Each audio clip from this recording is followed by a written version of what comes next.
निमित्त आपण जे उपस्थित बंधू आहात त्याला एक गोष्ट सांगतो की राजाराम अण्णांचा स्मृतिदिनानिमित्त इथं जो फलक लावलेला आहे त्या फलकावरती आपल्या सगळ्यांच्या प्रातिनिधिक भावना व्यक्त केलेल्या आहे की अण्णांची आपल्याला उणीव जाणवत राहणार यात काही शंका नाही.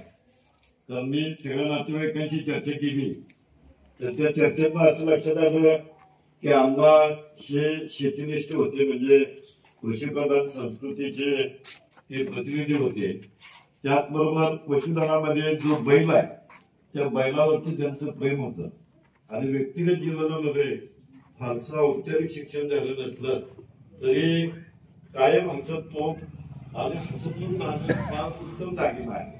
आणि त्यात बऱ्याच जणांनी मला असं सांगितलं की त्यांचा स्वभाव खूप चेष्टेकर होता आणि लोकांची गंमत करण्यामध्ये त्यांना आनंद वाटायचा. आता त्यांचा स्वभाव चेष्टेकर होता, त्यांना विनोद सांगायची आवड होती. म्हणून माझ्या भाषणाच्या सुरुवातीला सुद्धा मी एक विनोदच सांगतो की आता इथे काही महिलाही उपस्थित आहेत, पुरुषही उपस्थित आहेत. साधारणपणे मध्यमवर्गीय माणसाच्या घरामध्ये बायकोच चालतं जास्त. म्हणजे तुम्ही बघा की नवऱ्याला बाहेरचा माणूस कोणी फसवू शकत नाही, म्हणजे त्याच्याकडचे पैसे कुणी काढून घेऊ शकत नाही, कुणीही फसवू शकत नाही. पण त्याच्या खिशातनं बायको किती पैसे काढून घेते हे फक्त बायकोलाच माहित असते, ते नवऱ्याला माहित नसते. आणि मग पुन्हा असे बरेच पैसे साठले की माहेरच्या मंडळीने मला एक तोळ्याचा दागिना केला असं बायको सांगते. अर्थात पुन्हा नवऱ्याला प्रश्न पडतो, गेल्याच महिन्यात 1 लाख रुपये मागायला आलता घाला आणि त्याने हिला कुठं दागिना केला. एकदा तरी एका माणसाने शर्यत लावली, जे बायकोचं 100% ऐकतात त्यांनी माझ्या उजव्या हाताला थांबायचं आणि जे बायकोचं अजिबात ऐकत नाही त्यांनी माझ्या डाव्या हाताला थांबायचं. म्हटलं बायकोचं ऐकायच्या डिपार्टमेंटला माणसं भरायला पडतो आणि एक मर्तुकडा माणूस मी बायकोचं अजिबात ऐकत नाही म्हणून डाव्या हाताला थांबला. लोकांनी त्याला पुढे बोलवलं, त्याचा सत्कार केला, त्याला विचारलं की तुम्ही बायकोचं अजिबात ऐकत नाही हे तुम्हाला जमलं कसं? तर म्हणलं त्यात काय अवघड आहे, माझ्या बायकोनंच मला सांगितलंय तुमची तब्येत अशी तोळा मासा आहे त्यामुळे गर्दीच्या ठिकाणी तुम्ही जात जाऊ नका, म्हणून म्हणला मी तिकडे गेलेलो नाही. तेव्हा मला आतून पहिल्यांदा यायला सांगितलं त्यावेळेला माझ्या असं लक्षात आलं की आपण प्राध्यापक आहे आणि मराठीमध्ये श्रीम मार्के नावाचे एक लेखक होऊन गेले. ते असं म्हणायचे की सभागवतीनं कुंकवाला आणि प्राध्यापकांना भाषणाला त्यांनी नाही म्हणू नये, त्यामुळे तुमच्याकडे यायचं मी हे तात्काळ निमंत्रण स्वीकारलं. आता प्रत्येकाला आपला बाप महत्वाचा असतो पण आपल्या आजूबाजूला कायम गमती घडत असतात. मी शिक्षक असल्यामुळे सांगतो, एक शिक्षक एकदा वर्गात गेले आणि पोराला म्हटले इथं सगळ्यात मूर्ख कोण आहे त्यानं उठून उभा राहील. पहिल्यांदा कोणच उठून उभा राहिला, पुन्हा तरी धक्का लागला आणि एक पोरग उठून उभा राहिलं. एक पोरग उठून उभा राहिल्यावर सर त्याला म्हणजे या सगळ्यात मूर्ख वर्गात तू आहेस. तर तसं नाही सर म्हणला, मागापासून मी बघतोय तुम्ही एकटेच उभा राहिलाय, दिसायला बरोबर दिसत नाही, तेव्हा तुम्हाला कंपनी द्यावी म्हणून मी इथं उभा राहिलाय म्हटला. आणि आम्हाला शिक्षकांना बोलताना तर अनेक अडचणी येतात. ज्युनियर कॉलेजमध्ये बोलताना मी असं म्हणालो, अरे बाबांनो शिवाजी महाराज तुमच्या वयाचे असताना त्यांनी तोरणा किल्ला जिंकला होता, काय करताय तुम्ही? पाठीमागने एक पोरग उठलं आणि म्हणलं सर शिवाजी महाराज तुमच्या वयाचे असताना त्यांचा राज्याभिषेक झाला होता, त्यामुळे आपण काय करताय हे आधी आम्हाला सांगावं. तेव्हा अशा प्रकारचा मिश्किल स्वभाव त्यांचा होता म्हणून मी तुम्हाला काही गोष्टी सांगितल्या. पण मला व्यक्तिगत अण्णांच्या निमित्तानं म्हणजे अण्णांची वैशिष्ट्य मी सांगितले तुम्हाला, ते ग्रामीण कृषी संस्कृतीचे प्रतिनिधी होते. आता आपण साधा प्रश्न विचारून बघू. इथे जे उपस्थित आहेत त्यांच्यापैकी कुणाची आई पदवीधर आहे त्यांनी हात वर करा की माय मदर इज ग्रॅज्युएट, BA आहे, MA आहे, MSc आहे, BSc आहे. कुणाची आई आहे? नाही कोणी नाही ना. तुम्हाला वाटतं माझी एकट्याची आई पदवीधर आहे, माझी पण आई पदवीधर नाही. विचार करा 2025 साली आपण अण्णांसारख्या कुटुंब चालणाऱ्या, मी खरं सांगा तुम्हाला काही कामं अशी असतात की ती गावातल्या मोठ्या पदापेक्षा फार मोठी महत्वाची असतात. उदाहरणार्थ घरी आपली आई 24 तास काम करते, तिला काय आहे, तिला पेन्शन आहे, तिला ग्रॅज्युएट आहे, तिला कुठला फंड मिळतो, तिला कुठला बोनस आहे, पण सकाळी उठल्यापासून ते रात्री झोपेपर्यंत ती कुटुंबाचाच विचार करते. म्हणून चांगलं कुटुंब कुठलं म्हणायचं, ज्या घरातली बायकांनी खास करून लक्षात ठेवा, ज्या घरात गेल्यावर घरातले कुटुंब प्रमुख स्त्रीचा चेहरा हसतमुख असतो, कारण तिच्या चेहऱ्यावरती कुटुंबाच्या सगळ्या गोष्टींचं रिफ्लेक्शन येत असतं. तर या प्रकारचं कुटुंब त्यांनी सांभाळणं नवरा बायकोनी ही फार मोठी जमेची बाजू आहे. तो थँकलेस जॉब आहे एक प्रकारचा, आणि त्या कामाचं मोल करता येत नाही. तर मी तुम्हाला असा प्रश्न विचारला की आपल्यापैकी कोणाची आई पदवीधर आहे का, तर आपण माझ्या सहित सगळ्यांनी आज 2025 साली आपलं उत्तर असं आहे की आमची आई पदवीधर नाही. याचाच अर्थ पदवीधर असणाऱ्यांची, थोडंफार शिक्षण घेतलेल्या लोकांची आपली पहिली पिढी आहे. हे असं का घडलं असावं याच्यावरती विचार करूया की आपली आई पदवीधर नाही म्हणजे का. तुमच्या आईला काही DYSP व्हावं वाटत नव्हतं का, तुमच्या आईला काही कलेक्टर व्हावं वाटत नव्हतं का, पण ती नाही. याचं कारण काय आहे, तर याचं कारण आहे आपल्या शिक्षणाची जी व्यवस्था आहे ती उच्चवर्णीय अभिजनांच्या ताब्यामध्ये होती आणि बहुजन समाजाकडे यातलं काहीच नव्हतं. म्हणजे मग शाळेत न जाणाऱ्या आपल्या बहुजन समाजानं काहीच काम नाही का केलं. आता इथे काही तरुण पोरं दिसत आहेत, तुम्ही सांगा मला की ताजमहाल जो आहे तो ताजमहाल कुणी बांधला, कुणी बांधला?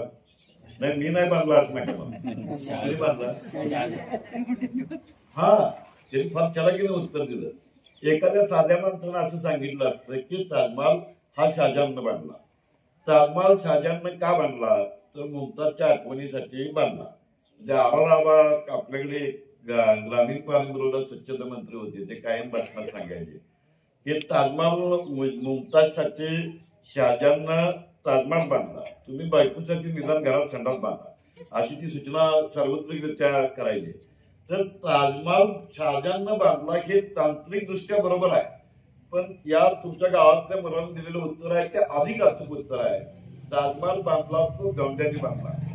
अजिंठा वेरूळला जी लेणी आहे तिथं तुम्ही काही सगळं गेल्यावर बघितले असतील, तिथलं आतलं जे छत आहे ते असं वाऱ्यानं हलतंय असं आपल्याला दिसतं, आणि ते एका माणसानं बांधलेलं नाही.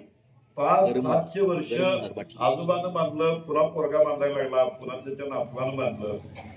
असं करीत करीत तिथं ते शिल्प आकारला आलं, उभा राहिलं. म्हणजे मला म्हणायचं असं की हे कुणी केलं. म्हणजे मला पापाबाई तुमच्या समाजाचा एक म्हणून सांगतो, शाहजहानच्या परतुंडाचा मला परवा एक SMS आलता फोनवरती. त्यामध्ये तो असं म्हणतो की काश हमारा भी बैंक बैलेंस होता, काश हमारा भी बैंक बैलेंस होता, अगर हमारा नाना आशिक न होता, अगर हमारा नाना आशिक न होता, असं त्याचं नातू पण म्हणतो. पुढे तेव्हा गमतीर म्हणतो मी. तेव्हा ताजमहाल बांधला तो शाळेत न जाणाऱ्या माणसांनी बांधला. अजिंठा वेरूळची लेणी उभा केली ती शाळेत न जाणाऱ्या माणसांनी केली. म्हणजे शाळेत न जाणाऱ्या निरक्षर माणसांनी राजवाडे बांधले, शाळेत न जाणाऱ्या माणसांनी किल्ले बांधले. क्रांतिसिंह नाना पाटील असं म्हणायचे की आमची खेडेगावातली पोरं मिरच्याचं तरू कसं लावतात बघा, कुठल्या पण मिलिटरीची शिस्त या तरू लावण्याच्या कलेपुढे कमीत पडे, असं नाना पाटील म्हणायचे. सांगायचा मुद्दा असा की शाळेत न जाणाऱ्या माणसांनी यात्रा जत्रा, किती माणसं यात हुशार असतात त्याचं उदाहरण सांगतो.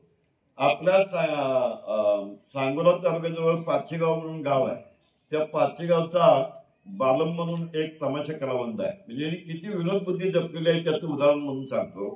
तर बालम बतावणी करताना असं म्हणतो की मुंबईला जायचं आहे. दोघं तिघं त्याच्याबरोबर असतात. कशाने जायचं मुंबईला, तर एक जण म्हणतो एसटीन जाऊया, एसटीन नको, एसटी धडकल. एक जण म्हणतो ट्रेन न जाऊया. त्या दिवशी मुंबईमध्ये 2 लोकल ट्रेन एकमेकाला धडकल्या होत्या.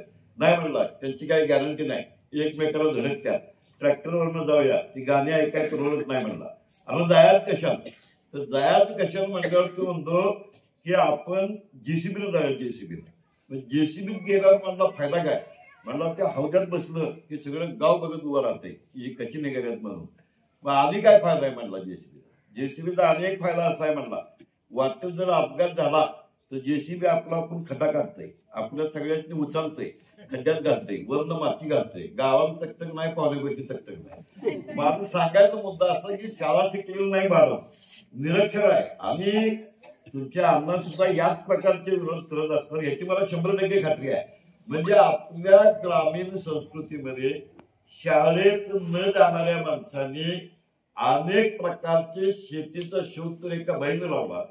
म्हणजे ग्रामीण भागातला शेतकरी एक दाणा पेरतो त्याची 1000 दाणे करतो. तेव्हा हे जे सगळं कौशल्य आहे आपली कृषी किंवा बायकांनी सुद्धा तुम्ही बघा की एक गाणं आहे बायकांना तो प्रश्न विचारला मी कमलाकांता माळसाकांता असं कसं झालं येड्याचं येड माझ्या नशिबी आलं केव्हा म्हणतात हे गाणं अज्ञात. तुम्ही इस्लामपूरला आला तर माझ्या बायकोला समजावून सांगा की मला बघितलं की हे गाणं म्हणायला सुरुवात. माझा मुद्दा असा आहे की हे कमलाकांता माळसाकांता असं कसं झालं येड्याचं येड माझ्या नशिबी आलं. ह्या गाण्याचा लेखक कोण आहे? त्या गाण्याचा लेखक आपल्याला माहिती नाही. म्हणजे आपण हे जे टिकवलेलं आहे हे तुम्ही बघा मला खात्री आहे की तो शाळेत न जाणाऱ्या अनेक माणसांना तुकारामाचे अभंग तोंडपाठ आहे ज्ञानेश्वरीच्या ओव्यात तोंडपाठ आहे. हे सगळं ह्या माणसाने कुठनं मिळवलं तर त्याचं उत्तर असं आहे हे सगळं आपल्या निरक्षर माणसाने मौखिक संस्कृतीतनं मिळवलं. म्हणजे मौखिक संस्कृती म्हणजे काय तर ऐकणं आणि बोलणं. तुम्ही बघा आंबप मधलं कुत्र आणि लंडन मधलं कुत्र सारख्याच पद्धतीनं भुंकतं. लंडन मधलं कुत्र काय असं म्हणत नाही डॉग फ्रॉम लंडन असं म्हणत नाही. ते सारख्याच पद्धतीनं भुंकतं. पण लंडन मधलं पोरग आणि आंबप मधलं पोरग वेगळी भाषा बोलतं. याचं कारण काय आहे की भाषा आपण कशी शिकतो म्हणजे प्राण्यांना बोलता येत नाही. माणूस हा बोलणारा प्राणी आहे ही आपली जमेची बाजू आहे. म्हणजे बोलणारा प्राणी हा माणूस आहे. त्यात पण नवरा बायकोच्या भांडणामध्ये बायकाच फार बोलतात असं माझं मत आहे. तुम्ही नवरा बायकोची कुठलीही भांडणं आहे का म्हणजे यासाठी सांगतोय की जास्तीत चांगलं सभेत बोलणं सुद्धा पुरुषापेक्षा बायका चांगलं बोलू शकतात. कारण नवरा बायकोची भांडणं आहे का तुम्ही बायको म्हणते मागे तुझी भर आणती त्यावेळेला साडी घेतली होती मागे तुझी दुसरी भर आणती त्यावेळेला 1000 रुपये दिलं होतं असं ती तावातावावर बोलत राहतो. नवरा काय म्हणतो गपके ग जाऊ दे गे असू दे की ग राहू दे की ग असं म्हणत राहतो. आणि ती लयच ऐकल्यानंतर म्हणतो आता गबस नाही तर थोबाड फोडून देईल. आता गबस नाही तर थोबाड फोडून देईल हा नवऱ्याचा बायकोवरती विजय नसून तिच्या गतीनं बोलण्यासमोर पत्करलेली ती शरणागती आहे. तेव्हा आपली मौखिक परंपरा जी आहे ती कुठं सुरू होते म्हणजे मला असं काय वेळेला गमतीनं वाटतं की एखादा दास सुद्धा बायकोला मेसेज पाठवत असेल मी आल्याशिवाय भात शिजवायला टाकू नका कारण वाटेत कुणी टाळी वाजवेल आणि आमचा कार्यक्रम होईल हे सांगता येत नाही. तेव्हा हे आपली परंपरा जी आहे ही निरक्षर माणसांनी उभा केलेली संस्कृती जी आहे तुम्ही बघा ना तुमच्या कुठल्या पण गावात गेलो तर एकाहत्तर देऊळ असं असतं की ते 300 वर्षापूर्वी बांधले म्हणतात माणसं 400 वर्षापूर्वी बांधले म्हणतात माणसं. आणि हे मग आपल्या ग्रामीण म्हणजे अण्णा शेती करत होते अण्णा गमती सांगत होते हे कशाचा आविष्कार आहे तर आपल्या ह्या कृषीजन्य मौखिक संस्कृतीचा आविष्कार आहे. म्हणजे मग ह्या मौखिक तुम्ही आधी बघा बारकं पोरग ज्याला 9-10 महिन्याचं होतं त्या ते बॅब्या बॅब्या असा आवाज करतं त्याला म्हणायचं बॅबलिंग स्टेट. आणि मग ते काय करतं की सातत्यानं भाषा ऐकतं. मग आई सांगते मामा म्हण मम्मी म्हण पापा म्हण असा एक एक शब्द ती बोबडं पोरग बोलायला लागलं की आपल्याला त्याच्या एक एक शब्दाचं भांडार त्याचं वाढायला लागतं सातत्यानं ऐकून. म्हणजे भाषा बराच काळ ऐकल्याशिवाय बोलता येत नाही. म्हणजे मग ती भाषा बराच काळ ऐकल्यानंतर मग पोराला वाक्य शिकवायचं काम आहे ते शेजारी करतात. म्हणजे पोरग गुडगुडून चालून पुढे गेलं की शेजारी विचारतो की बापाला काय म्हणतोस तर समजा ते म्हणतो दादा तर दादा ती आईवरनं शिवी असं शेजारी सांगतो. म्हणजे आईवरनं शिवी तरी की करता आला कर्म आलं क्रियापद आलं वाक्य पुरं झालं. म्हणजे लँग्वेज लर्निंग जे आहे हे मुळात आपल्याकडे ह्या बोलण्याच्या आणि ऐकण्याच्या परंपरेतनं आलं. म्हणजे तुम्ही बघा आपल्याकडचे फॉर्म कसे आहेत. डॉक्टर विमाली पटवर्धन म्हणून एक ग्रस्त आहे ते कीर्तनाचे अभ्यासक आहे. त्यांनी काय सांगितलं कीर्तन कधी असते किती वाजता असते कीर्तन कधी असते संध्याकाळी असते रात्री असते. कीर्तनाला येणारी बहुतेक सगळी माणसं घरातनं तुडुंब जीवन आलेली असतात. त्यामुळे कीर्तन चालू झालं म्हणजे विमाली पटवर्धनांचं मत सांगतोय मी कीर्तन चालू झालं की त्या ऐकणाऱ्या जी माणसं आहेत त्यांना हळूहळू सगळीकडे डोळ्यापुढे अंधार दिसायला लागतो आणि डोळ्यापुढे अंधार दिसायला लागल्यानंतर तो डुलकी घेतो.